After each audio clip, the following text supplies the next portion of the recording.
Let's say all the names are there now. It will. Yeah, that's all so far, but we may have a few more. All right, so I'm going to start with some questions. I know it's 10:30. Is it too early for real estate agents to start? Because they're always, I know you guys are on time, but everyone is late. Yes. So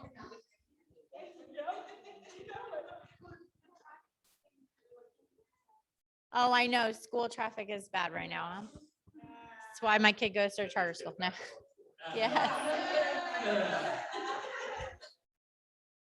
Okay, so I'm gonna ask a few questions to start us off, and if you guys can pass this when you want to talk, so that whoever's up there can hear and we can record.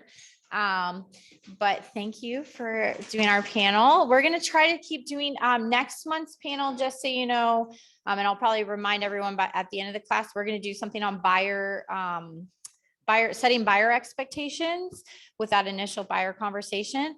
I don't have all my panelists yet. I know April's going to do it, and then I'll probably grab at least one, maybe two other people to help. But we're going to start. So first off, I just asked what their actual experience is with Airbnbs. You know, if you've owned them, how long, if you, there's already people that I got to go add. So I'm going to pass that over to, if you want to speak, So Kathy and I, we come as a pair, 2-for-1 special here, but we bought our first Airbnb in 2018. Well, 2016 we bought it. Well, we actually bought it we turned a rental into an Airbnb. We bought it in 2016, turned it into an Airbnb in 2018, and not having a clue of what we were doing. That was our very first, but it was just basic setup costs. Was the biggest expense that we had, and then we just kind of figured out that it's kind of doubled our gross. We went from $1,400 a month to $2,800 a month gross in just a few months. Yeah, it's really a much more lucrative earning potential on Airbnb. There are startup costs, but for me, it's all about the hospitality. I love how we get excited when we do listings or work with buyers. It's the same. It fires me up. I love the hospitality end of it. And Airbnb and VRBO make it so easy. Easier than putting in a listing in MLS. It really is. And it has such a reward. We looked for property that was what we know, military. It serves the military and their families as they come in to see their graduates.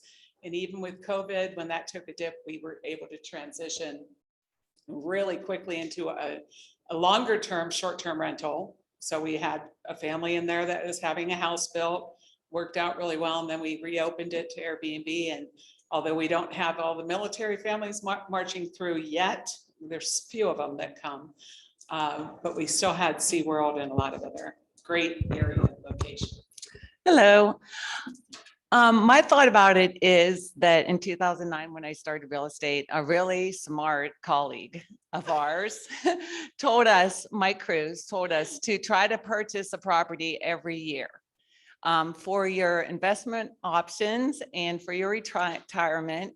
And, it would be a great way to be giving back to the community and also helping you in your plans as you proceed in real estate. So it took us an awful long time to get there, but we always had that in mind. And we finally were able to do that in 2019. We decided to go to the coast because we really like to be at the coast, and we wanted a place for our dogs. And instead of doing a short-term rental ourselves, which thank God I didn't try to do more, we use a company there that takes care of everything, and we pay them a fee like we do with RE/MAX, and we're very satisfied with that. It takes a lot of the pressure off our shoulders, but it's very helpful with everything else because we're not there. My husband is very stringent about going by all rules involved with short-term rental opportunities with the IRS and everything else. So we have continued to try to do the right things to add into our retirement fund and add on to that. And we've continued to stay in the Corpus area. We're now with our third, we have two bedrooms and a 4-bedroom. And I did want to get those opportunities for my clients too. I wanted to be able to give to my clients and friends, but we are staying within the recommendations of our accountant and the IRS to make sure that we do everything right.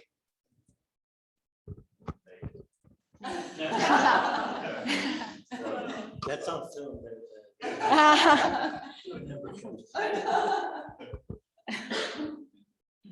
So I work with my boyfriend who used to do a bunch of monthly rentals and yearly rentals. I convinced him about 2016, 2017, I think, to turn one of those monthly rentals, which was a garage apartment, into an Airbnb.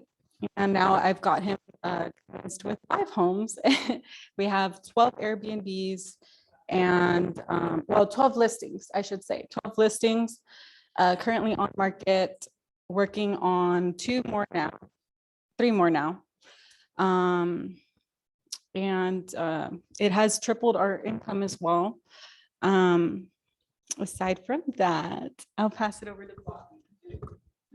Okay, so I had a house along the lines that Kathy or that Christy just mentioned. Somebody told me a long time ago too, my old broker told me that we should be buying houses as often as we can, right? Like once a year is a really good idea, but we're in the business and we have a lot of opportunities in front of us. And I think it's something that we probably don't take advantage of enough. But we need to, because if we really believe in real estate, like we do, we understand that there's great value in it long-term, right? So my house, I bought this was the house that I have now is a short-term rental, was actually my residence at one point. And then then it became, after we found our home that we're in now, it became my, it was a rental, a regular annual rental that I did for years. And the way, but you know, you know, the good ones always don't stay there long, right? Because the good ones buy houses, right? So I had a very unfortunate situation that happened at with the last tenant that I had, and we spent a lot of time and money repairing the house from the damage that was caused by these particular people. And during that time, my wife had an idea to do an Airbnb because my brother talked about his experiences in New York where, well, not, and I say Airbnb, Airbnb is just a management company, right? It's a short-term rental. We own the short-term rental. You can go with any management company you want. Airbnb happens to be the Coke of, you know, the business, right? Of the short-term rental business. But I was very, I don't know if pessimistic was the right word, but very nervous about doing this because I had a good relationship with my neighbors, right, that were there. And I felt a little guilty about having strangers at the house, right? And they were too. They did not like it initially. But as time went on and I went forward with it, and mind you, I did this, my house is in the city of San Antonio, right? I'm like 5 minutes from downtown San Antonio and about 20 minutes from Lackland and about 5 minutes from a hospital nearby. So it was a good spot to me, right? So when she talked about serving the military community, San Antonio is the military community, right? Because even if they're going to basic trainees, graduations on Fridays at Lackland, they're renting all over the city. So we have a lot of opportunities is my point in that. And I know I'm talking a lot and I'm going off tangent, but I wanted to bring this up about the neighbors because then it actually is less wear and tear on my house by having it as a short-term rental because people don't live in it. They just go and they stay the night, right? And they don't use the oven a lot. They don't use the refrigerator. They don't use the appliances as much as you think they would, because that's kind of why they want to be there, right? But they don't really, like cook or anything. But what it did for my neighbors is that my neighbors didn't even notice them coming or going, right? Now, sometimes when I have longer term rental, so not all rent, I have it where you can rent I think it's 3-night minimum or 2-night minimum or something like that. And then they can rent for a week or they can rent for a month. Actually, during the COVID, I had it rented for 6 months straight. So, but it was a monthly fee. It was a monthly rate that we gave them, and that was managed through Airbnb. I was very fortunate, even though financially that was not the most profitable months we've had. I had steady people there when nobody else did, right? And anyway, that was a different type of blessing. But the neighbors, again, they like that. It didn't cause any friction with my neighbors because the people weren't there long enough to bother them, right? So again, I was nervous about having strangers going in and out because they think initially it's like hotel service, right? Where you're gonna have people coming and going, and that's not really the case. They usually come in here for a reason. They do they're either working or here for an event or vacation, but they're not there all day long. It rarely happens that way. So I say that because I think that if you have that reservation like I did about putting damage to the community, your neighbors, it's not there. It's not that big of a deal. So anyway. Can I add to that? Just to jump on that, I would like to add that the reason we have so many listings is because we do room rentals along with setting it up where they can rent the whole house alone. I was very leery of doing room rentals because I thought the noise and people are not going to want to rent, like that's just like too much for privacy reasons, security, whatever, which is basically like you would see a door like you would at a hotel. After realizing that's exactly what you have at a hotel, between rooms, you have doors in between.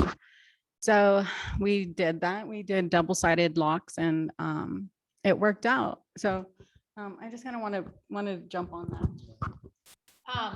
And going off that, because I think you guys did a great job saying, why it's a good source of income and a good decision to invest in short-term rentals.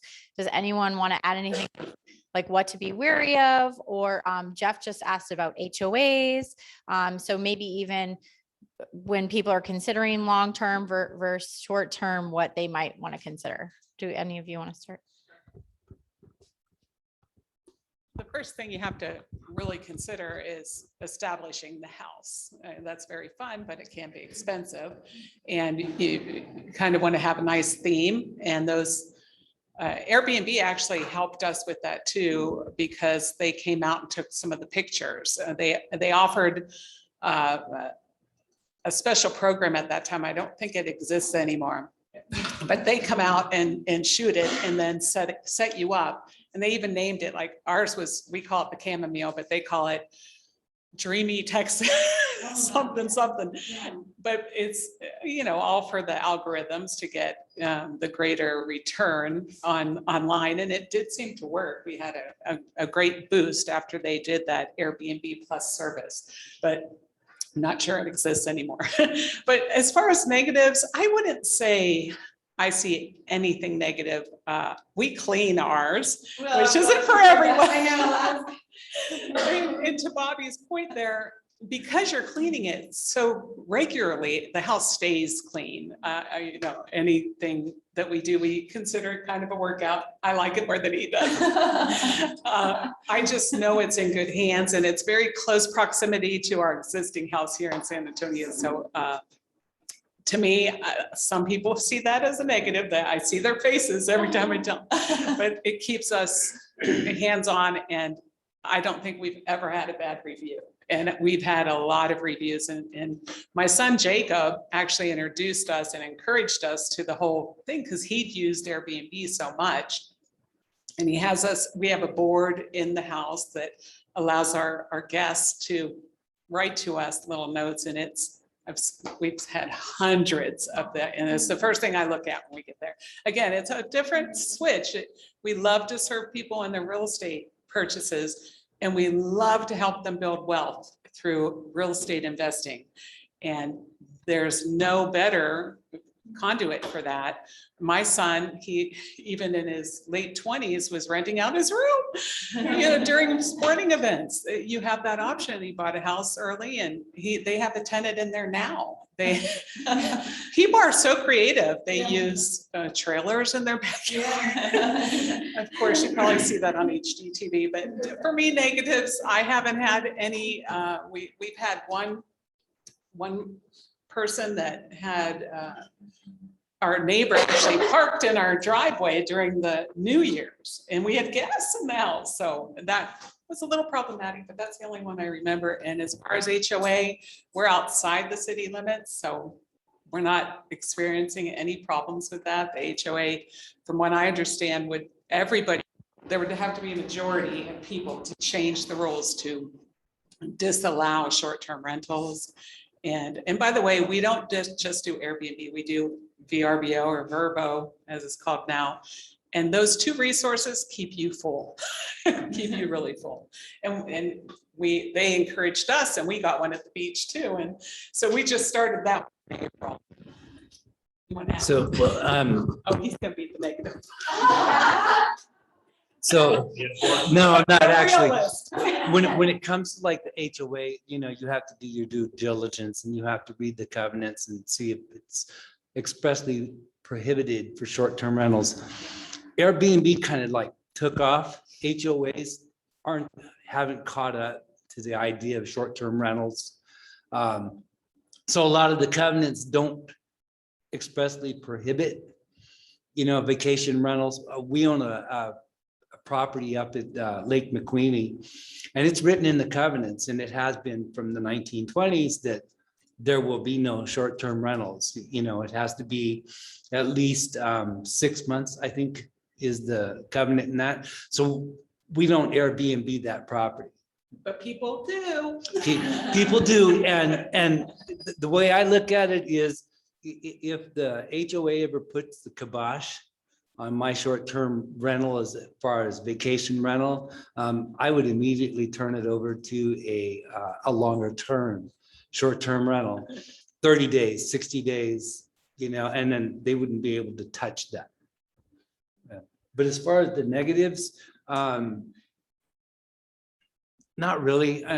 It all is in the rules that you give them, what you tell the guests what you expect out of them, and they tell you, they comply with that.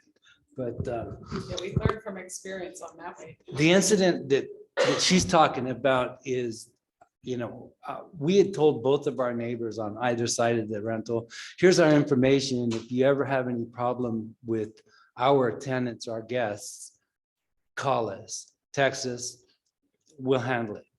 And so our neighbor put it on himself that he needed extra parking space. Didn't think anybody was there, and parked in the driveway, and a tenant couldn't get out of the garage to go to his New Year's Eve party. And so he called the police. And rightly so. I mean, and then the neighbor calls us up and he says, hey, well, I don't know what, he called the police, and we're going like, well, you parked in a private driveway. He goes, but I didn't think anybody was using it. I said, it's still private property. It's my property. What would you think if I parked in your driveway? It would be, and he goes, oh yeah, I guess you're right. Yeah, it's all about communication, and we did learn that, especially with the checkout list. It's really important that you put every detail on that. We would come in and they wouldn't have done dishes, or the dishwasher might have been run but not put away, and so we got more and more as we went about what we were requesting them to do. And when you give people a list, they check At least that's been our experience. And since we've done that both at the beach and here, they've been, I know it's reduced our cleaning person at the beach, responsibilities. So they can always attend to other things. I don't feel there's any negatives other than it took us a long time to get here. And I would advise people to try to do it sooner, in that our pricing is so reasonable still in San Antonio than in the rest of Texas and the country, that you can still get a property for a very inexpensive price. You may have to do some repairs, but we all know the right people for that. So I think, and also lenders have great opportunity right now for you to invest in. You can get somebody else to pay for that. If you do everything wisely, you're going to be in a much better position in a few years and later. Many of you are very young and you have great opportunity to have ahead of you in real estate. And we tried and worked hard and kept on thinking we had to wait to do everything. But I think you can add that into what you're trying to achieve every year along with your other goals, and you'll be really happy that you did it now instead of later. I have many clients that also own many properties, and some of them were from about 20 years ago and they need repairs now, but they're renovating them and then selling them and getting another through the 1031 exchange. And I've also introduced many clients to Airbnb opportunities, short-term rentals and things like that. So it really is significant to be able to have experience to give to all your clients. How many of you have rental properties?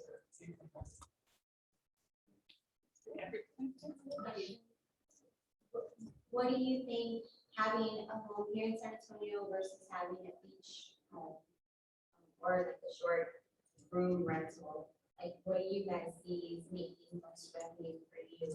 Like, do you see a big change in having San Antonio home for rents versus, I'm sure the beach rental is a lot more, but I know there's also like hot and cold months with, the beach as well, so. We look for the beach just because we weren't finding much here. And did everyone on Zoom hear that? So they're asking if Myra asked about whether looking at properties here in San Antonio versus the beach versus room rentals, what is more profitable in your decision? And Kathy said she looks at I was just sharing that we turned to the beach because of an opportunity. That's what we were looking for. We're always looking for opportunities, and San Antonio's been a little shy on those, as anybody knows, working with buyers. So we didn't want to, turn to something that was real competitive. It didn't make a lot of sense. So we actually found my sister helped us find something, my brother-in-law, at the beach. And I think obviously it's For the dog. yeah, it's an opportunity for our family to have another place to enjoy and offer it to families that come for vacation at the beach. And obviously it's a lot more money. No, earning potentials. There's obviously more earning potential, especially during the peak seasons. I think it also goes to doing your research and your homework before you purchase a property. You can go on to Airbnb, type in the zip code and kind of find out what the rentals are for that particular area. And then you can weigh that against, like, it's going to cost me $300,000 to buy this house, and I have the potential of making X number of dollars, doing an Airbnb, or versus the beach. Like the beach house, by far, in my opinion, the overhead is more, but the earning potential is a lot more. So it kind of weighs out about the same, the same cash flow, whether you're in San Antonio, close to SeaWorld, or you're at Corpus Christi or Port Aransas, feet from the beach. Another good area. Again, it all comes down to doing your research. Don't jump into it lightly. Do your research. plan ahead and figure out what kind of revenue you can generate in that area, what kind of, how many the rentals are moving, how quickly they're renting, what kind of cost per night, and then you have to do your overhead. We looked at a couple of properties and the salesperson was like, well, if you do a short-term rental here, it's a beautiful property, and the one thing that killed the deal for me was, she said, and you can almost make enough to cover your overhead. Now, well, I'm not interested in almost enough, I'm interested in cash flow. And it doesn't have to be much to satisfy my personal need, but it has to be something. I don't want to own a property that I'm going to shell somebody, that I'm going to pay for somebody to have a party at my house. Well, even though, yeah, there's more earnings than cash. Yeah. Yeah, well, you have other big advantages with depreciation and other tax advantages you have, especially if you buy a property and renovate it. That's really your ideal situation. I mean, to me, the idea would be to stay in San Antonio over the coast, only because, especially if it's your first one, I think you just can be more hands-on. And actually, that was our goal, was to do that too. But same thing Kathy said, we had a hard time finding one. I did find one here, and I told my wife to put an offer on it. And she had to make one phone call to a client just to make sure they didn't want it. And guess who got that property? Not me. Yes, exactly. I love the coast. We do like the coast to go down there and everything. Of course, it makes me much more attuned to the storm tracker too.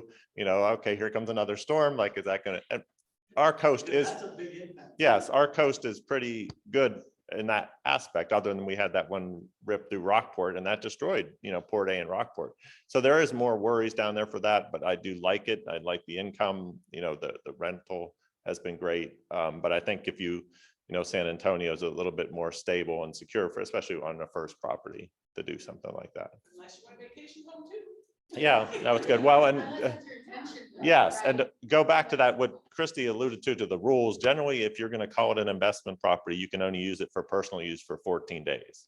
If you go over that, then you have to start doing, you can still do that. It's not like they chop your legs off if you stay 15 days, but you have to start doing percentages of personal use versus investment, where if you use it for less than 14 days, then you can, write 100% of everything off because it's a true investment property. And there are some ways to, there's some different things. They have a pretty strict set of rules as far as it has to be rented for market value. Like, maintenance wise, you're not allowed to stay there while you're doing maintenance. So it is pretty restrictive in that way, but there's some flexibility there. But being this is being taped, I'll leave it at that. But talk to your accountant. Yes.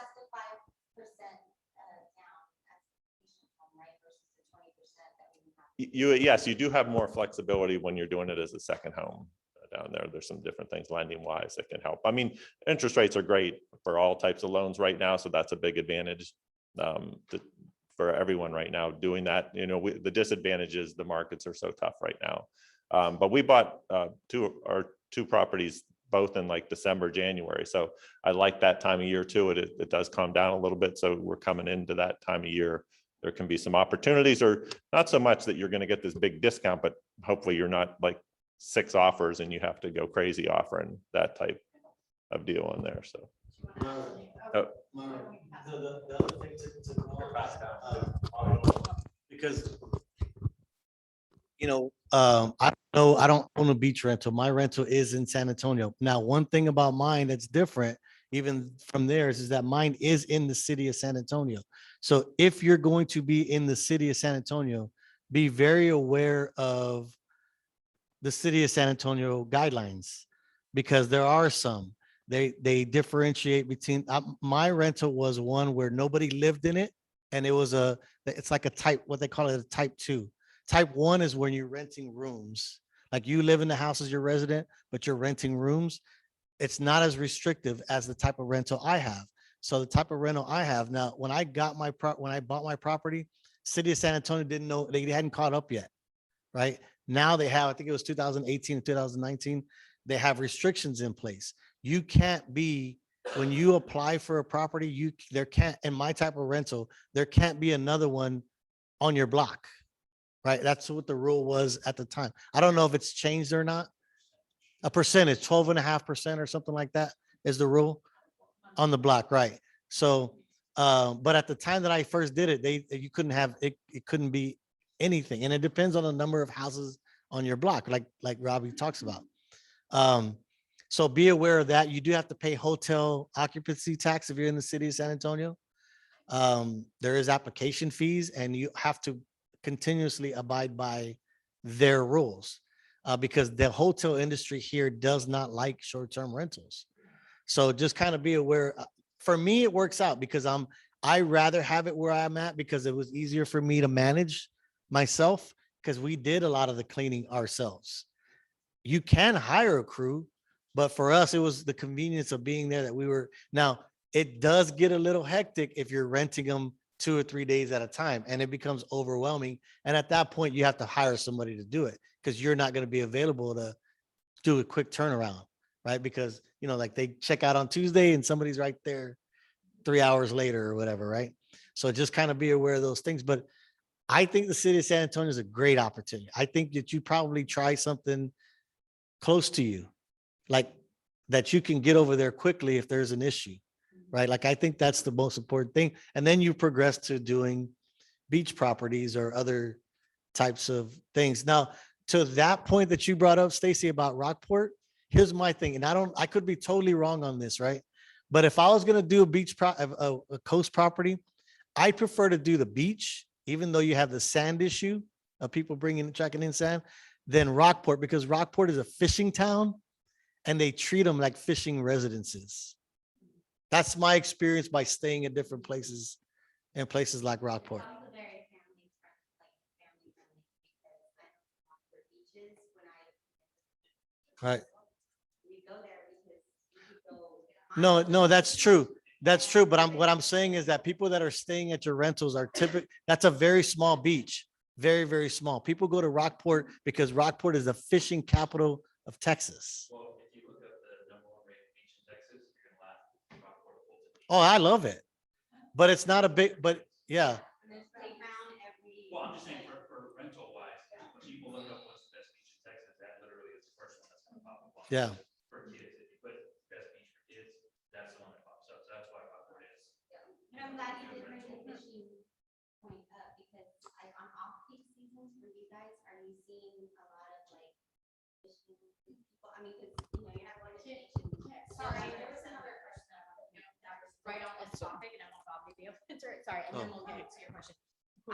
Fiona asked, how you know there are so many, like, how do you find out that there are other rentals, and what is typically the hotel taxes? So I wish I could tell you what the hotel tax is because I don't know. 3%? Oh, okay. So Brianna's saying 3% on a monthly basis. Oh, okay.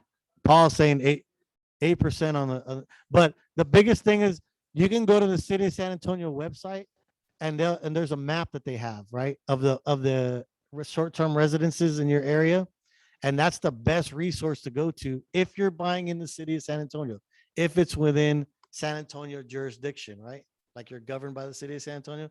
They have a specific map that shows the short-term rentals in your area so that you'll know whether or not you meet that 12.5% guideline. And I would tell you to keep a close eye on it because some people drop them, right? And it's not a, one-time thing. You're going to have to continuously apply, not apply, but continuously pay your dues or whatever. And some people choose not to no longer keep it as a short-term rental. They sell it or they move into it or whatever the case is, but stay on that because the opportunities will show up. But there is that map on the city of San Antonio website. I wish I knew, I don't have it in front of me, but it's called, there's a specific name for it. But if you just go to the city of San Antonio website, short-term rental permits, you'll see the link. You can find it and send it out. Yeah. And before, and Jeff just wanted to say that he thought that Braunig was the fishing capital of Texas. Anyway, and so Myra, what was your question again? Just so I can tell the people watching. For off-peak seasons for beach rentals, What do you guys do to bring more people How do you bring more people in? Lower the price. Lower the price. Do you guys change like your wording, or do you think people just, some people change their wording? The resources, Airbnb and VRBO actually will recommend things for you. They'll tell you The what- resources will recommend things for you. Obviously, sorry. And then I do, before anyone asks another question, I have one more question to ask everyone, and then we'll open it up So the hot tax rate is 34 cents on $100. So it's 34 cents for every 100. You can look it up by address too, and it'll give you more specific, but But- we're just approaching that season on our beach property. So obviously, even getting it started, we were just researching, like Paul mentioned. And of course, looking at when other people in the building are charging and getting, but it does vary so much. So you just have to kind of put it out there in faith and see how often your phone goes ding. Airbnb, baby. But yeah, and then they do recommend, obviously Labor Day, they'll ping you and tell you this is a high volume. People are searching in your neighborhood, raise the rate, and we're seeing a lot. Just one thing before we go back, I also just wanted to say there's a wonderful opportunity we have to every listing appointment we take. Now, maybe, this year things are moving high and fast, but if, we've had markets where people needed to sell their house fast, help us, and you have an opportunity. We actually got our Airbnb from a client that needed to sell their house. And when we presented the listing appointment, we were very careful to show them 2 hours after we considered purchasing it. So we showed them their net on the market at this price, and they chose to go with allowing us. And of course, our broker allows this, and just be very careful. But it's an opportunity you might not always think about when you go to those listing appointments. Ask them, obviously we ask about urgency, but is this something they would consider? And sometimes it can be a win-win in that opportunity. Can I grab that? Yeah. Nothing on that. But no, just back to Myra's question for the different times of year, like they're more hands-on than we are. Like we have a management company, and I stepped out, so it might have got talked about. We pay more to have someone manage it. And part of that is that they do analytics on what the price should be in order to rent the property. So it's not going to just sit there like, oh, we decided X dollars and it just sits empty for a month. They're going to look at the data. They have data. Our place has probably 20 units in the complex we're in. So they have a lot of history in saying, okay, to rent it in November, we need to be at this price level. Similar things that VRBO and Airbnb do, but they're more hands-on in doing it, where our place just does it. We'll just see our daily rates almost every day is different, because they, it's like Google. Like, they won't tell you how you get the search, but it's all in there. The analytics and everything on it is there. And I don't know if did you guys talk about percentages you pay and everything? I mean, just to let everyone know. So like here, we're on our property management. Generally, we pay 10% to manage a property. At the coast, you're going to pay the stock rate at the coast is 25 to 30% to manage a property down there. So it's a hefty amount. So that's where the Airbnb doing it on your hand, you're not on your own. They have a super host too that helps them down there, because it's not a property that they're here. We were able to negotiate a little bit lower, but our perspective was, I'd want none of those calls. I will not give my card to the neighbor. Don't call me. Never call me. I don't want you ever calling me. Unfortunately, the management still calls me and says your door fell off, but that actually just happened. Yeah. I actually got that text. Oh, your door fell off again. I'm like, I never knew it fell off the first time. So that, when you say negatives, you get those little surprises. Well, the coast beats on your house too. So the coast is different. Things are rusting, hot air, those things. So that it comes with, it's fun, but your property gets also. But so there is a lot of different ways you can do it, and that's why you can do a little more hybrid at first to find out and decide whether you want to be more hands-on or have someone. I haven't really checked in San Antonio here, because I'm sure the same companies I would increases. I don't know if anyone knows that. I don't know. that- My initial research was 10% for a co-host. for a co-host, Yes, for and- Airbnb And, co-host. and for an Airbnb co-host, 10%, Airbnb charges on an average for 3 to 7% of your gross. And most of the time it is, well, pretty much all the time it's 3%, but they can fluctuate 3 to 7%. So you figure 17% with a co-host, and that co-host can take a lot of pressure off of you about like running your cleaning crew and stuff like that. We choose to do the cleaning ourselves to cut back on the cost, not at the beach here in San Antonio, which is why we only have one property. Unlike she has 12. There's no way she's doing the cleaning for all of that. You are? Then, well, what are you doing here? Don't you have some place to go sweep?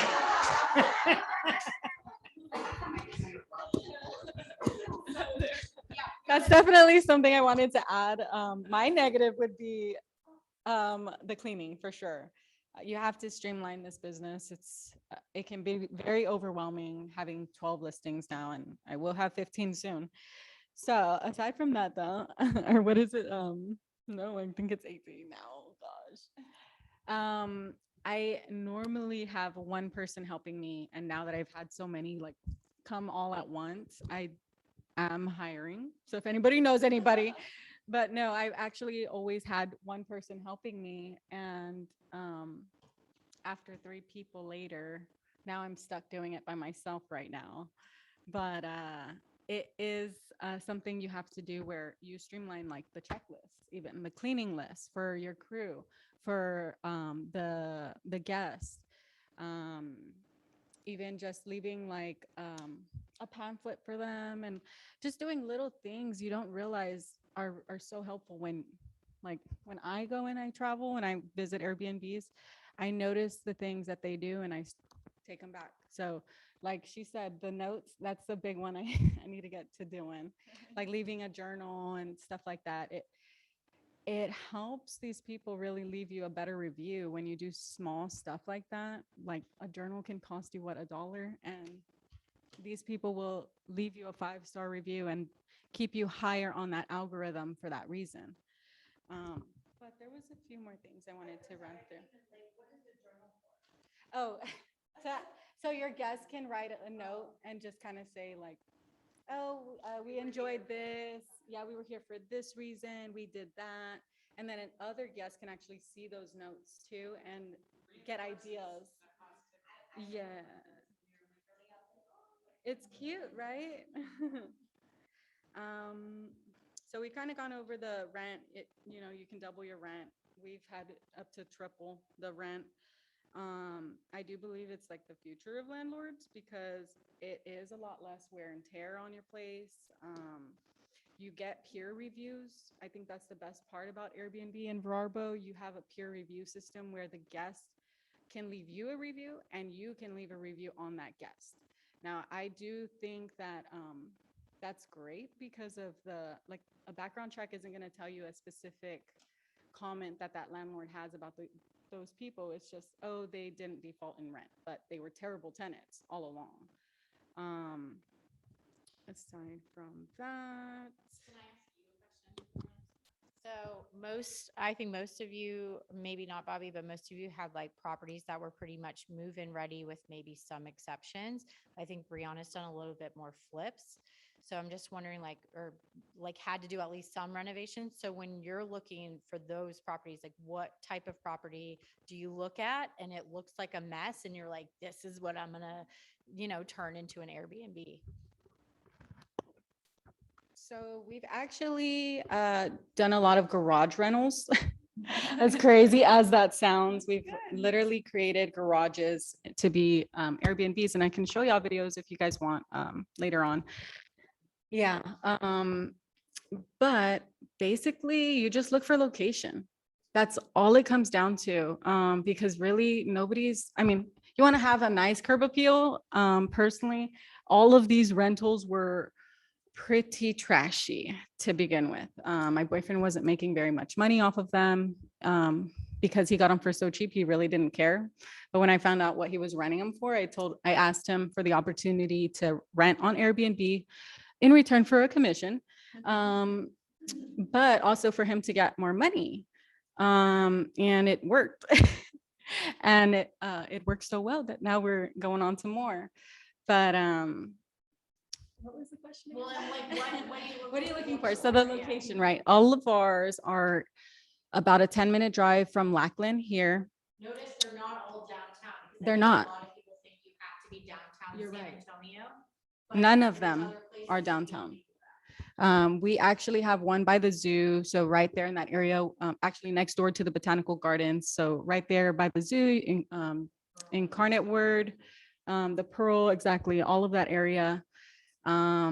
We also have, well, yeah, I'll say that. So by the zoo and by the base is where we have them. But yeah, location is really all that it comes down to. And I agree with that.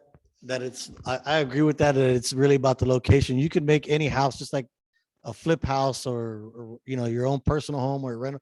It really comes down to the location. The other thing that I wanted to add, besides being close to downtown and being close to the base, because the base really is a big thing with the graduations, not right now so much, but it's starting to come back up. But the other thing that helps me, and I think it's important for everybody, is to be close to a hospital, right? For a number of reasons. One is families come in to visit people in the hospital, right? That's one thing. That's one way that we get a lot of people. The second way we get a lot of people is we have a lot of traveling nurses that come and rent our place, and they love our place because they don't have to deal with maintenance of the hotel or, because they work night shifts, right? Like they work 12-hour shifts from 7 to 7 in the morning, and they want to come in and sleep during the day. And that's an opportunity for them. But though we get a lot of nurses, a lot of traveling nurses, and that's like our favorite type of client because they do very little wear and tear there. So we have about 15 minutes left. I don't know, does anyone, Christy, did you want to add anything? No, that's all right. Okay, does anyone, or did you have one thing to add? One more thing to And add. then we'll have- So I would use this as a way to reach out to your past clients to try to convince them to maybe do an Airbnb, but really it's just that touch, right? So just reaching out to them, using Airbnb as a platform to engage or what is it? Engage with them, right? I just wanted to point that out, but I feel like I had something else. Have it available for family members. Yes. I've used it for that. Even for buyers in between their contract. Huh. Yeah, they always have dogs. And, okay. Never mind. And Anna, what was your question? I have a few questions. As far as you were talking about renting out rooms, how, do you need to have a host there? Because what if there's conflict between the two rooms? How does that get managed as far as like, say, what if something happens and they have a conflict? Yeah, can you just kind of give it? Oh, So the question was, do you have to have a host? do you have to have a host present if you're if you're renting rooms? Does someone actually have to be there to manage them all? No. Yeah, no, definitely not. I mean, it's just like a hotel. You have one person at a desk, right? But essentially our desk is mobile. So we don't have anybody there. It's a keyless, or not keyless entry, but a lockbox on every door. They don't really interact at all. Did have one instance where one person got scared because they didn't realize somebody else was in the other room and they heard the noise at about 2 a.m. and called the police. So I got woken up to that, but I mean, I've never, ever had any instance where they actually created conflict with each other. I've had noise complaints. Oh, well, no, each room has a bathroom. Yes. Yeah, every rental has their own private bathroom, private entrance as well. So nobody's really crossing each other's paths. So there's no common areas. No, we did have it like that at one point where we had the common areas like the kitchen, living room, and dining area. But it didn't really work out because we never got clients, but we never had any conflict. It was just that we never drummed up enough business, marketing it that way. I get that. Mhm. As far as insurance, what kind of insurance are we asking for? Is it kind of like just the rental property insurance that you get, or is it special Airbnb short-term rental insurance? I'm not too sure. So Airbnb offers us an insurance. I don't know what my boyfriend has. He, Interior. Okay, so I just recently came across this too. We're with USAA. Okay, and they just recently started to get into the short-term rental insurance business. Okay, so now they're not only insuring our beach house, the structure, but also the contents too. And a lot of insurance companies don't have that. There are insurance companies out there, if you Google it, and they specialize in vacation rental insurance that covers that stuff. Some of them are kind of expensive. USAA is not that bad. Okay, So- if I do go that route, then I do have to contact them and let them know that I'm changing to a short-term. Yeah. Okay. I It's a would. great idea, yes. And then that way you're covered. Yeah, you have to do that. Okay. Make sure you do that. And as far as depreciation, are you still able to claim depreciation on your taxes for a short-term rental? You mean depreciation? Depreciation. Yes. I would just add that Airbnb and VRBO do offer interior insurance policies to the guest. See, the nice thing about those two services is they do charge the guests the money. I mean, they pay the cleaning fee. So we don't have to consider that out of our costs. They pay for a lot of those fees. In fact, if in our experience, VRBO charges a lot more than Airbnb to the guests. So pass that word around. When you're considering a property, I think Airbnb is just much more experienced. That's been our experience with it, but they do offer different packages. VRBO, you can pay $56 for the whole time you're there. You're protected as the guest. If you do any damages, we get recovery. And Airbnb has like $1 million liability. So if they did major structural damages to your house, you'd still have some coverage. So good management companies will have that. I'm not sure, Rich, what yours has. As far as You can pay extra for more if you want it, yeah. And just, I will just add one thing. It's a long-term perspective here. Like Christy mentioned, you're all young. When we do finally decide to retire, which will be never, we'll always have our foot in. But this is the intention we have with all the properties, the opportunity there to maybe not completely passive income on Airbnbs, but certainly it's that direction. You make passive income. That best road is through real estate investments altogether. I have one last question. Okay. I know someone had mentioned about nurse, how it's less wear and tear on the house.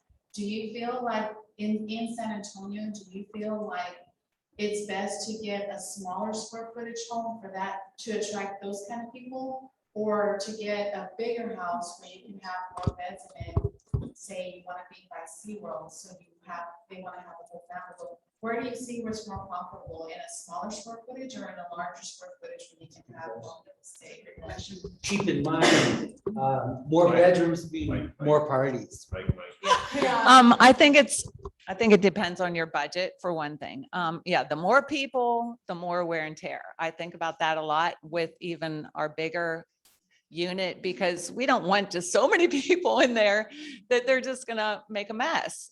So we'd rather keep it reasonable so that they will take care of things the way we hope to, which we found is really true. Now, a lot of clients have different properties here. I think it just depends on what you can afford, and then you're going to be profitable in that area too, because you're going to have done something good for yourself, started it, and get really good experience. And I would add, remember, if you're cleaning it yourself. Smaller is better. I have clients that have bought and run Airbnbs and they have a 2-story and she would never do that again. We started out with the single story and I think it has a higher desirability level out there too, because there are people that can't do stairs and we've seen families carry in members of the family, I think, because they've been in wheelchairs or, so Or just drunk. and it's, And no. what about that too? Like, do you have to have handicap accessibility in all the homes that you have? What was it? Would- Do you that- have to have handicap accessibility? That's part of the list. You can put whether or not it's accessible or not. Yeah. Like, we don't have cribs. So we're not set up for infants in one of our homes. In the other one, we are. So that's part of the checklist. So you could put that in there, no stairs and stuff like that. And again, this is all up to your tolerance too, because the bigger the house, the more occupancy, which equates to more dollars.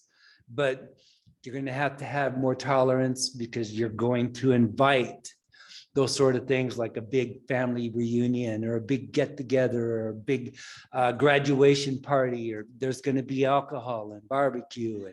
But that's part of being on vacation too, right? I mean, when I go on vacation, I don't want people to dictate to me what I can and cannot do.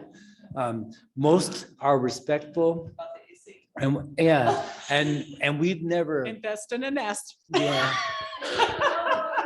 you know. Do you guys have that? So you can control it so they don't. Not control it, monitor it. Well, they're talking about getting a nest, because I don't know that everyone can't hear that's online. You can, it's up to you. Yeah, like generally you can have a ring and you can have a nest, you know, any other interior cameras would, I think, be frowned upon. Like by anyone, like if you're staying at a place, you wouldn't want additional cameras. But any management company or what they're going to tell you is, well, put the maximum people you can have in there, put the maximum people, you get the most money for it then. But you do have to watch, like they're saying, wear and tear and parties. Like we have in the complex we bought in the 4-bedroom, I think some people have 16 is their max. It's 4 bedrooms. You know, we don't have that, but I'm sure maybe they do get a little bit more money, but that's where I think it gets a little out of hand on that. Up to, So on that, I'm curious. yes. Do you guys kind of drive by and see how many cars are there? Or, I mean, I'm not gonna lie, we have to down in, go to Utah or whatever, we, the maps come out, there's a lot of other people that are in there. Right, There's right. huge families. They lie. Do they monitor that? Do they kind of drive by asking cars are there? Question was like, who monitors that? Or do we drive by and say, well, we have a maximum of 6 here, 10 here? How is that monitored? And I'm a no worry, let the management company.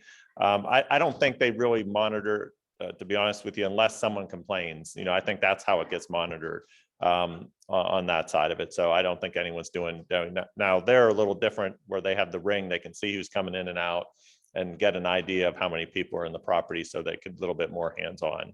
But you have to trust your management company, and you have to, like those reviews back and forth, like has been said here, you're reviewing each, so hopefully you're getting better and better tenants that are in there. And I think the VRBO and Airbnb do have it pretty nailed down that you are getting a pretty good quality tenant most of the time. I mean, are you going to get some knuckleheads just like in any business, anything, someone walks in the door in any business, 1 in 100 are going to be knuckleheads, and that's just the way it is. You just have to deal with that. So, and now that we said all that, I forgot my second point, but what was the question before that was, you were talking, oh, insurance. Oh, yes. And that, yeah. And that's, I mean, USA, that's great that they do that, but that's one of the factors when we bought was like, okay, well, are you going to short-term rental this? Because that's going to be a different policy. It's definitely, and I didn't feel it was exorbitantly costly, but it's definitely a different policy on the insurance wise. You want to make sure that they're aware you're doing short-term rentals to protect yourself, liability wise and everything. One more question, Robbie? Okay.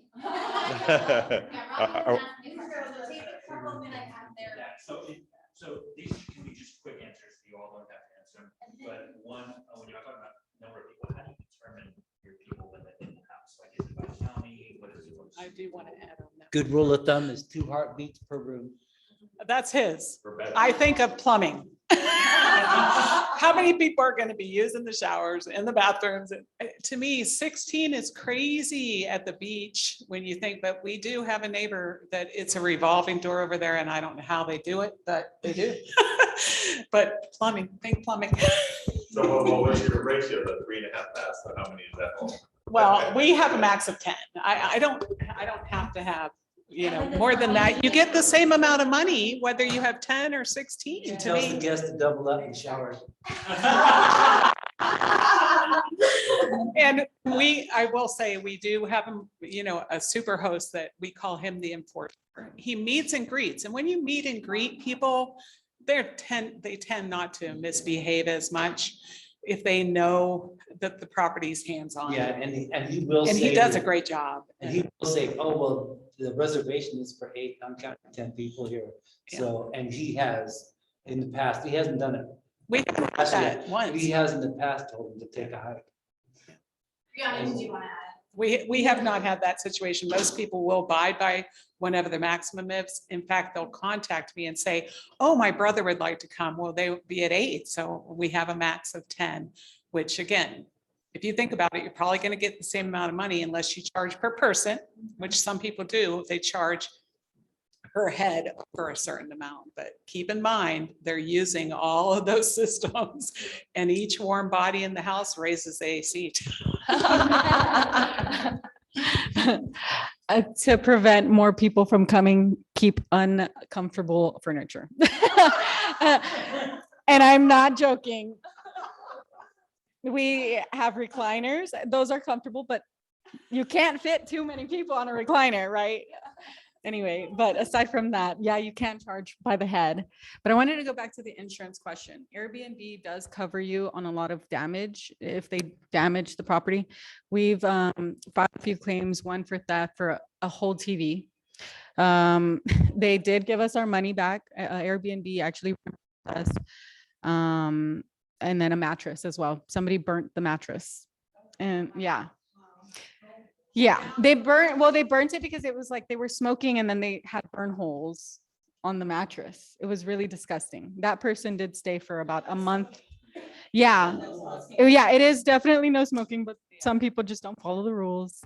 Sometimes they bring their dogs and ours is not dog friendly. The times that we catch that happening, we charge them. The smoking fee is $75. I still think that should be more, but we charge $75 and we have charged that to the guests directly and through the app. Yeah.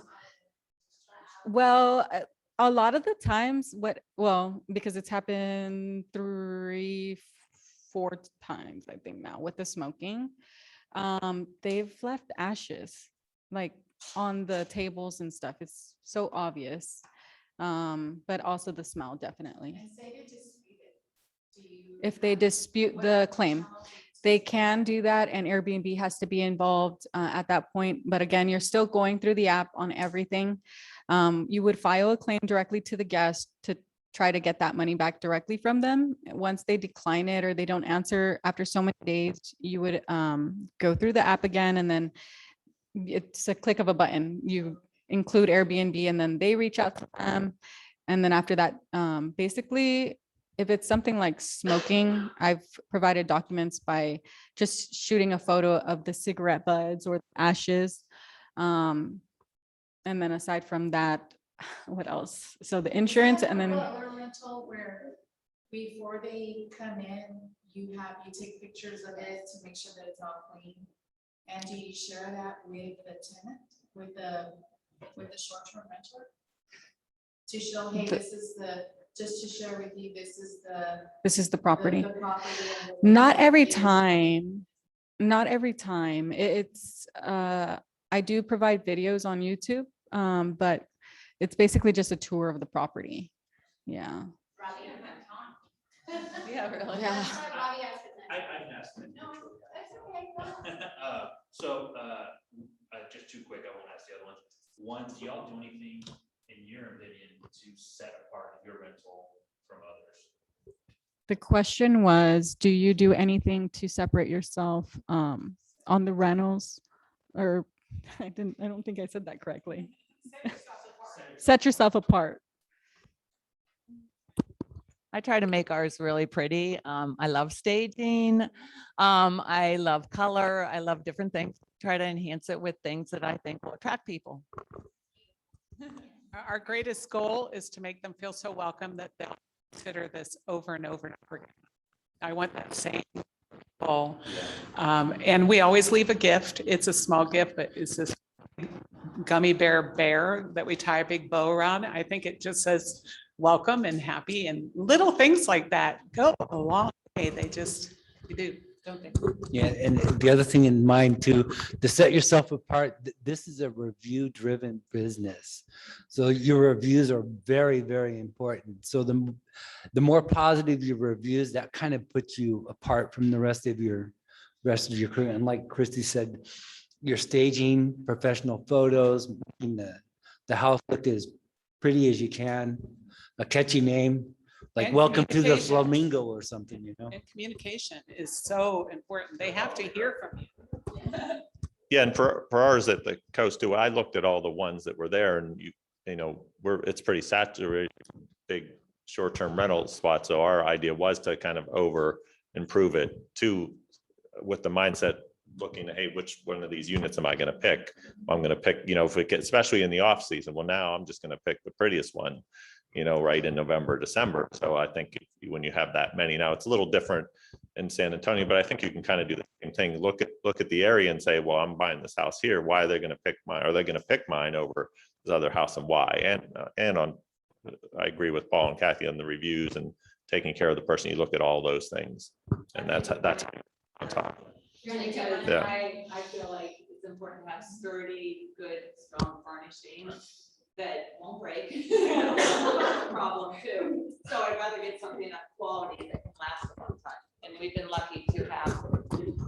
I think the furnishings do matter. I would get something of decent quality that can last instead of have to go over and over and over and replace. One last question. But and I don't know if y'all come into this. So my predicament right now is like I've been really focusing on doing all that I can to study Airbnb, different states, markets, things like that. But my holdup right now is we're going to be building our house. So financing wise, you know, gonna have to wait till after. But have you all run into the fact where like with your Airbnbs that you have, it's different, I'm guessing, than like a rental where it's a month-long lease kind of offset the payment that you have for that house. Whereas with short-term rentals, have you all come to the experience it with a lender that they want to see like 2 years because it's more business oriented than lease oriented? Is that something that you come into? Our lenders take into account all of our Airbnb profits on everything. I don't think it's even 2 years. I think she was able to use 1 year the first time we bought. But You are correct on that. They do look at a rental history, and you do have to show like a 1-2 year income before they will consider you for a loan for another one. Yeah. I think the stock position is 2 years. I mean, with lenders, you can get some exceptions. Yeah. They would like to see 2 years on a short-term rental, especially. I think long-term, Right. there's a different criteria. So. And I would say regarding location, I think most of San Antonio is wonderful, but I have heard people not having as much success on one of our favorites, the Northwest. There's obviously not as much to keep it attentive, I think, as much in the Northwest corridor as there is, I mean, even the Northeast side and far west side, and obviously downtown. So just added thought on that. I don't think, I think they pretty much covered that. Yeah. Every one of your homes, you have a lot, right? Do you guys have a different LLC set up for each home, or do you have all your homes in one LLC? So this is on a series. We have a series LLC. Yeah.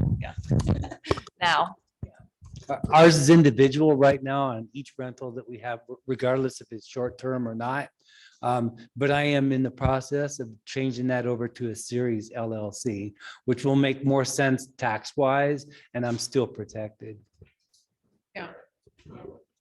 Yeah, we're, like Christy said, we're a series LLC too. So basically what that does is enables you to separate them out liability wise into different LLC. So you'll have a main series, and then it'll be slot 1, slot 2, slot 3 for the properties, but you only have one tax return.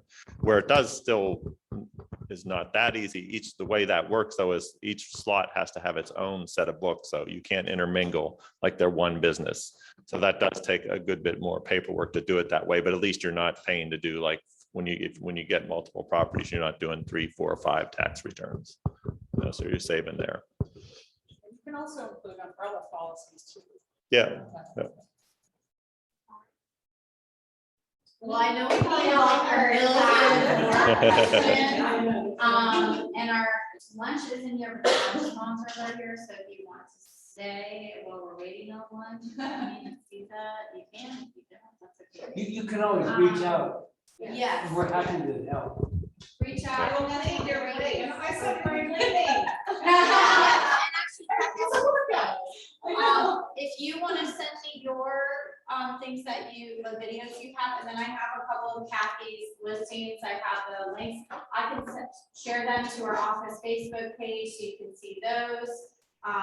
And yeah, I think that's one of the great things about our office. You can never be afraid to reach out to the other agents to talk and to mastermind about all these different things. And for those of you who weren't here, next month, towards the end of the month, we're gonna do setting buyer expectations. So that initial conversation that you have with your buyers, setting their expectations, especially in this market. So Can you do that all in one? And I'm only saying because, especially with right now with like homes being taking so long to build, and people need to stay so much short term, I think that would be great to utilize our people more than, go to hotels. There's a need. Perfect. One of my clients just called about a place by Ramsey. If anyone has anything or knows anything, they need a short-term rental there. Yeah. The hospital. Ramsey, is it Ramsey?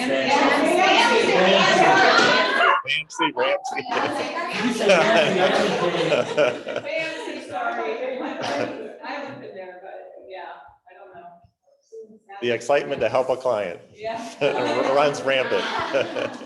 And I will say our speaker is credit up, and so for those of you that might have buyers that have a hard time, their credit, I have talked to them about their credit program, and it is different than other credit programs, so you might want to say it's not really like it's pay to get things off, or they want to be, it's a little bit different, so if you do want to stay for that, and the pizza will be here shortly. But thank you, Rich,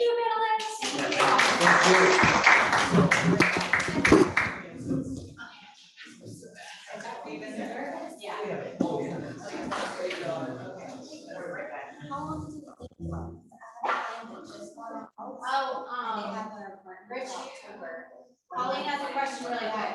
Sure, Do your buyers wanting to invest in Airbnb, their needs depend on you to do those, so they have to work, you tell them to do it.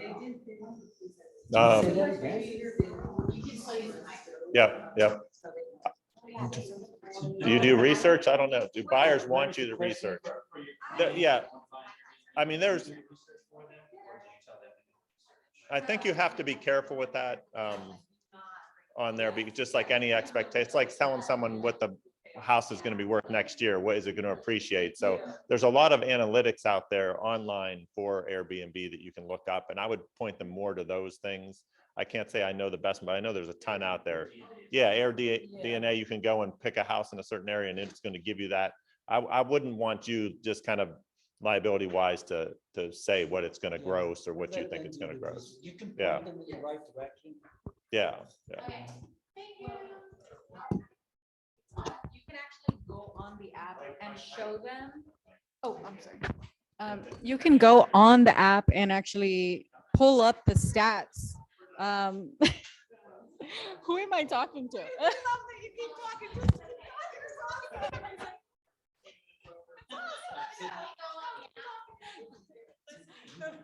Colleen said you're talking to her. You okay? Well, you can go on the app and actually pull up the stats. So, well, like for one of us, we can pull up the stats for you and provide that type of information, but it is really hard to say. I mean, even just like somebody who's looking to just buy a monthly rental, you can't just say, oh, well, This is what you're gonna make. Just kind of gotta throw it up there. Exactly. You can change the prices all the time. So I think that's the best part. I think this thing's off.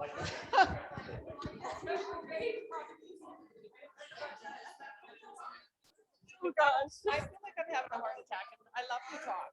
I do too. And I love to. You didn't sound nervous. You didn't. You definitely didn't even know.